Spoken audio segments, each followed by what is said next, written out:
Hi, my name is Robert. This video is designed to give you step-by-step detailed instructions on completing the task at hand. Please read the comments in the About section of this video. It has valuable information and updates. My YouTube channel has a disclaimer video that I encourage you to watch. And please like, share, and subscribe. I hope you found what you're looking for. Thank you very much for watching. In this video, I'm going to replace the turbo on this 2005 Audi A4. Since there's a couple of electrical connectors I need to unplug, I'm going to go ahead and start off by disconnecting the battery. I'm using some instructions that I've seen on the internet. Basically, it tells you how to do this without pulling the front end off of the car, but you do have to remove some airbox tubing and stuff like that, pull the headlight, and then you should be able to access some connectors and stuff on the turbo and get it out of there. I'm getting ready to remove the intake air guide.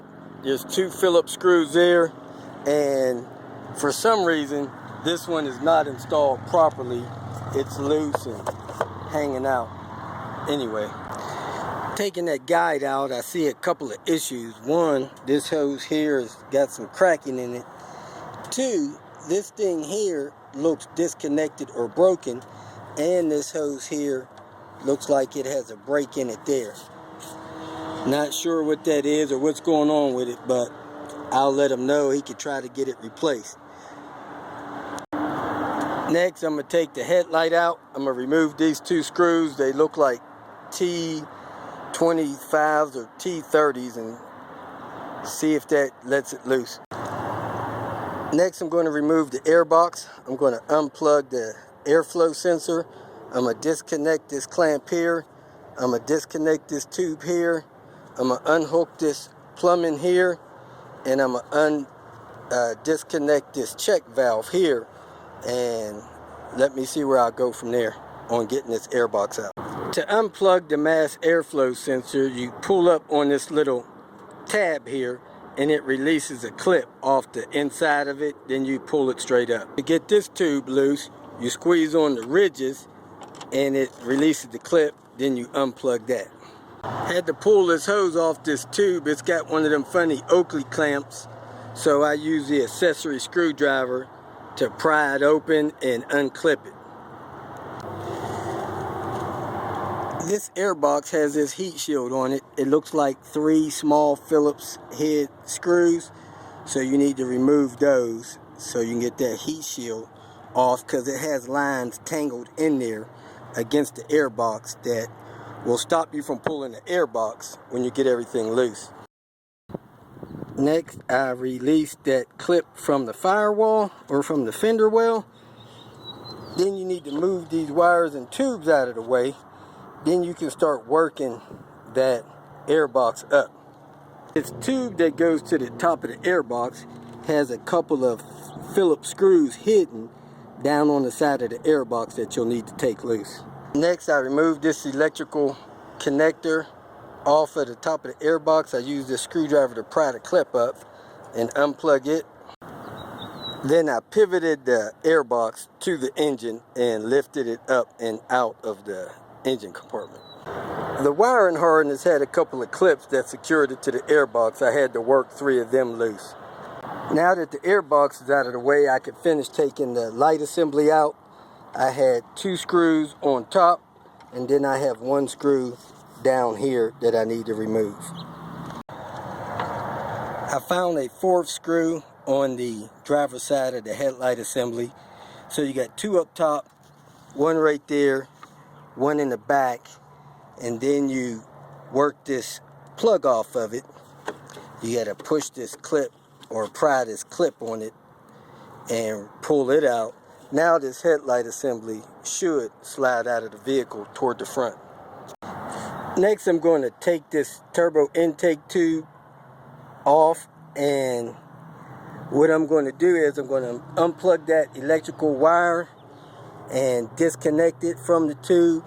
Then I'm going to come down here and get that clamp loose off of it there. And there's another hose clamp on this side that comes off of the, or maybe the PCV valve.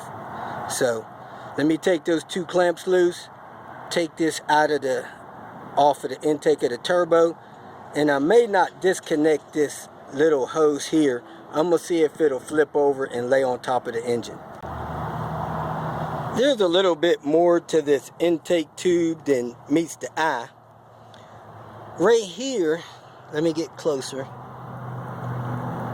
It seems to be a boost control valve or something like that. It actually has a tube going back there to the wastegate.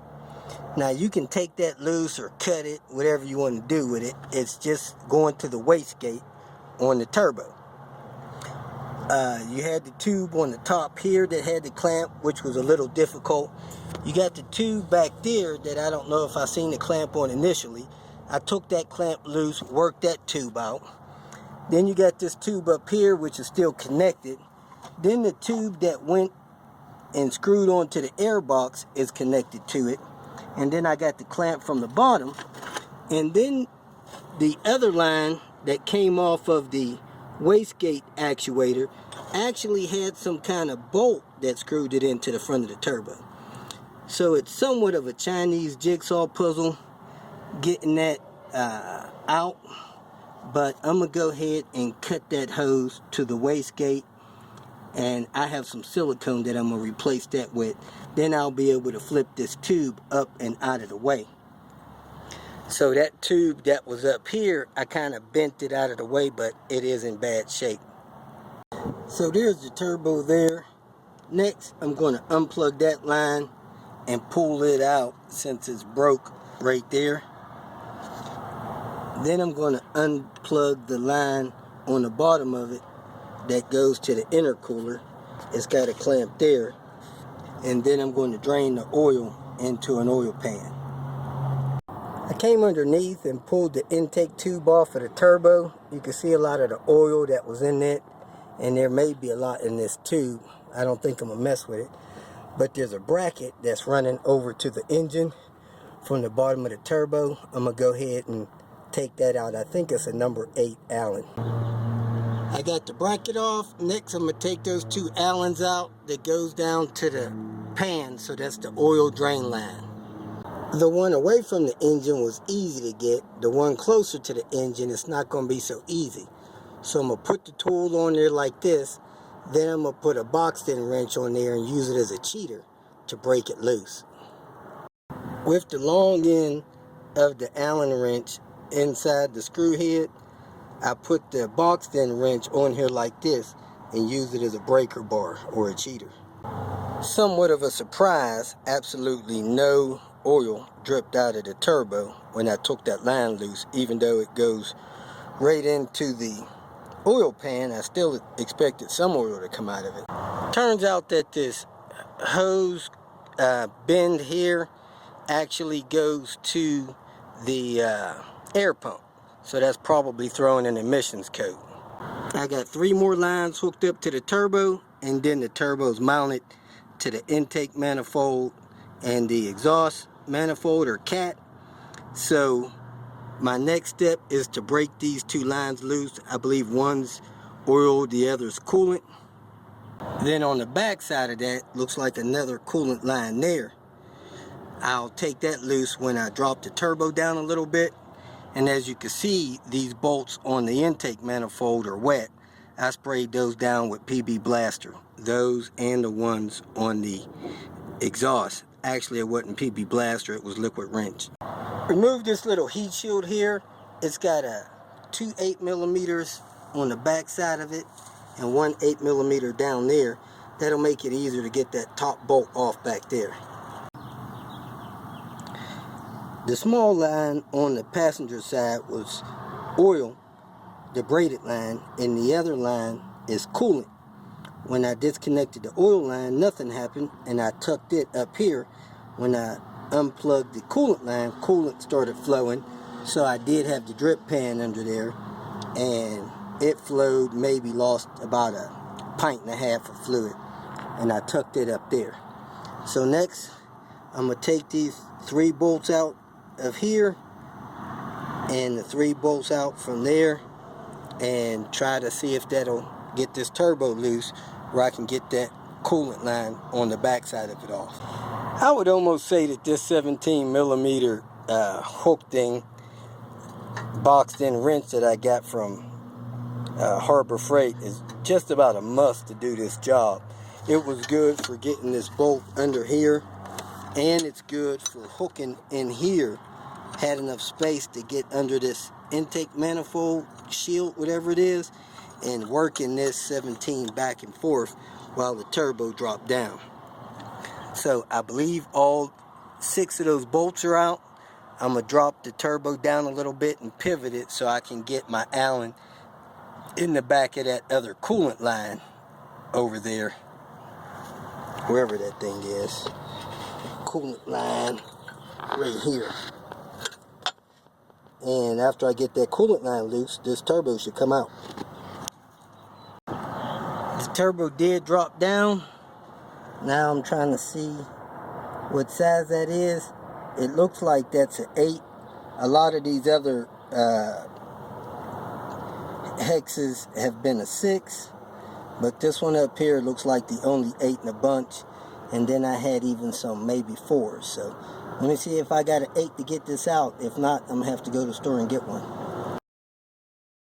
It is an 8. I did have one. I was able to break it loose, and this is going to make a nice coolant mess. But once I get that out, the coolant will drain out into the pan below. Then I'll pull the turbo out and swap whatever connections over that I need to the new turbo. Well, a weird catch. There's like an 11 millimeter bolt bolting that coolant line to the turbo with some kind of bracket. So I'm going to take the other end of that coolant line loose from the block and pull it out and work with it that way. But it looks like I might have lost so far about a gallon of coolant, if that much, maybe a half a gallon. And a lot of it went down in my intercooler tube. So when I start the car, I'll probably get a nice little blast of smoke out of it. I pulled the coolant bolt from the engine and out with the turbo. So the turbo is now out of the engine bay, and it's sitting here on the ground. Wastegate to the coolant tube, and I guess I'm gonna try to pull a bolt out of this side. You see, it looks like a 10 millimeter maybe, to get the coolant line off of the wastegate actuator bracket. So there you have it, folks. I got to pull these 2 plugs here and put them in the replacement turbo, and this goes in the replacement turbo, all the stuff off of here. And it is an Audi KK3 turbo. Let me see if I can wipe that tag off. And there's the tag on the turbo. I guess you can see that real bright. I can't hardly see it here. So here's the shaft, and you can see it wiggling in there. Has some play. Let me see if I can get it from the back. Oh wow, look at the in and out play on that shaft. That's what you call a bad turbo. Watch how far that comes in. Let me get it back in focus.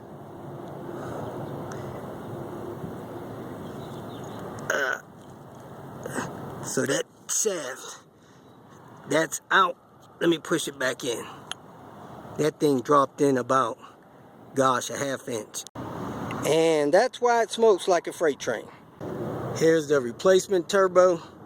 Looks like they match up pretty much. The housing seems to be the same. And let me see if it has any play on that shaft. Here's the replacement turbo. It spins freely. No in and out play. Heck, it has some play, and it's a brand new turbo. Anyway, this is what's going back in, because this is what the owner got me. No in and out play though. I'm swapping the connections from the old turbo over to the new, and whenever you pull these plugs out, they have washers that's kind of stuck to the turbo housing, and you have to pop those off with a screwdriver. So you get a screwdriver and you and you tap them or wedge them or do something to pop those loose. You see how that just fell off? Then you put that on the new turbo and screw the connection in over on there. Okay, I got all the plugs that I could switched over to the new turbo, and it has a couple of silicone hoses here with just squeeze clamps, not like the screw-on type that they had on the system. So may have been a little bit of over-engineered by Audi to put those screw-on small vacuum hoses on there. We're going to see. I got these gaskets new, so I'm going to go ahead and set the turbo in place and put the gaskets in place and start bolting this thing back in there, and then I'll hook up this coolant line and pick up from there. I got my adapter swapped over. I'm fired up. I'm excited. The rain is actually moving to the east, and I go to put the turbo in, and I realize that the exhaust manifold cat studs are in the old turbo, and the new turbo doesn't have any, and I didn't bring my pipe wrench that I used to get those out. So I'm at a work stoppage. I got to go back and get that tool and get these swapped over. Need my pipe wrench. Okay, I had two pipe wrenches that I tried to get the studs out with. The big one, which has dull teeth, and the small new one, which has sharp teeth. Well, if you look at my hand here, the small new one with the sharp teeth did more damage to the studs than the big one. But what you want to try to do is get the studs on the meat part, or get the pipe wrench on the meat part of the studs and twist them out. It's best if you get new studs, but I don't have them and it's not my call, so I'm going to reuse these. Well, the stud's screwed pretty much all the way in by hand. I put the one with the worst threads closest to me, so if I have any trouble with it tightening it down, I have it close to me where I can work with it and not tucked under the turbo somewhere. Let's go ahead and drop the turbo in and bolt down these exhausts, this exhaust flange and the turbo to the intake. Okay, I have the turbo bolted in. I got the new gasket there and those 3 bolts tight. Not sure what the torque value is, but I went about 35 foot-pounds. Got those 3 bolts up there, got them tight, about 45 foot-pounds. And before you bolt this turbo up, you might want to make sure you hook up that coolant line to the engine block. Remember, that was the last thing you took apart, and it's easier to put that on now than to put it on after you have the turbo bolted on. It's possible, but it's just easier. Now I'm going to hook up these other 3 lines, the coolant, the oil, and then the oil drain on the bottom.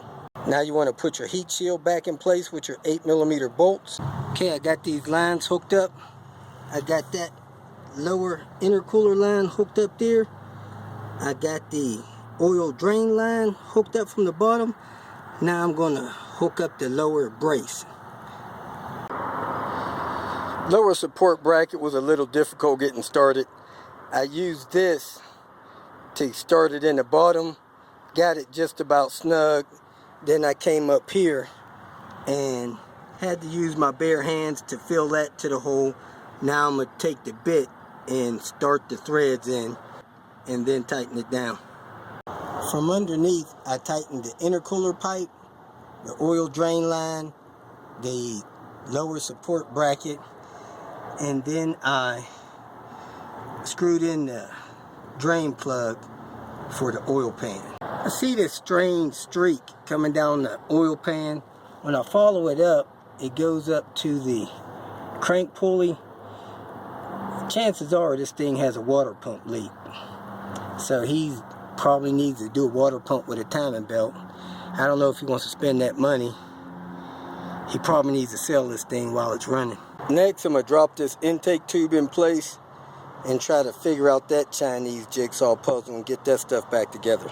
Now that all the turbo stuff's bolted together and looking good, I'm going to go ahead and install the headlight.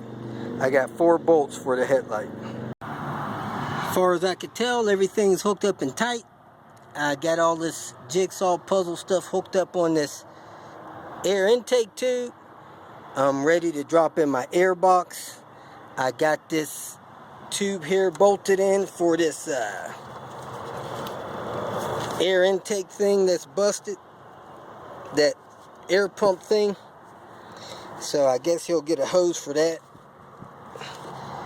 Got it looking as best I can. Let me drop the air box in and connect all the stuff on it, and then hook up the air tube to it. Make sure you get the cable routed correctly and clipped in there. Plug in your mass airflow sensor, put your heat shield back on, hook your little vacuum tube up there, plug that connection in there, put your air plenum in right, and screw it up there. Now all I got to do is hook up the battery, fill it up with oil, top off the coolant, and we should be ready to start it. If you feel that this information was useful, please like it and share it with your social media friends. You can subscribe to my channel so that you will get notifications of future videos that I post. You can follow me on Twitter, and if you need to contact me directly, please visit my website. And if you have any questions, leave them below, and someone or myself will reply to them. Again, thank you very much for watching.